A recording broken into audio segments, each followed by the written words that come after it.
আজ আমি আর আজ জিন্নসে চলে এসেছি সেই ইনস্টাগ্রাম ফেমাস চায়লির দোকানে ডানকুনি। ইনস্টাগ্রামে এই দিদি এখন খুব ফেমাস। আগে জেনে নেই কি প্রাইসে চা পাওয়া যায়। আপনার দিদি চায়ের প্রাইস কি আছে? আমার 7-এর আছে, 8-এর আছে আর ভাঁড়ে 10।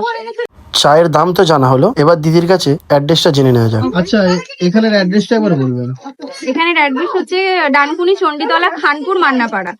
আচ্ছা, জিন্নস ও রাজভাইকে আজকে আপনার দোকানে চা খেতে নিয়ে এলাম। কেমন লাগছে আপনার? সো মাচ তোমাদের আসার জন্য। এখানে হচ্ছে ভাঁড়ে আচ্ছা আচ্ছা, মানে মেন আপনার লেমন টি, তাই তো? লেমন টি আমার কাছে famous। যারা যারা দিদিকে চেনেন তারা তো অবশ্যই জানেন যে দিদির কাছে লেমন টিটাই ফেমাস। ফাইনালি আমাদের লেমন টি রেডি। রাস্তার চা হাতে নিয়ে নিয়েছে, এবার আমি আমার চা হাতে নিয়ে এবার রিভিউ দেওয়ার পালা। ফাইনালি আমি আমার লেমন টি হাতে পেয়ে গেছি। খুব সুন্দর একটা মাটির ভাঁড়ের গন্ধ, আর তার সাথে মশলার গন্ধ, স্বাদে গন্ধে খুব সুন্দর, মন ছুঁয়ে যাওয়ার মতো। আর অপেক্ষা না করে চাটা ট্রাই করে নিন। খুবই সুন্দর। আপনার রাজ বলবে, আমার তো খুবই সুন্দর লেগেছে। আমার লেগেছে। দেখো লেমন টি নাম্বার একদম 1। লেমন টি মানে এনার কাছে খুবই সুন্দর লাগলো আমার। খুব সুন্দর চা লেগেছে। তো দিদির পাশে থেকেও চা ট্রাই করো, আর এরকম ভিডিও পেতে আমার চ্যানেলটিকে ফলো করে দিও। পারলে ভিডিওতে একটা লাইক করে দিও।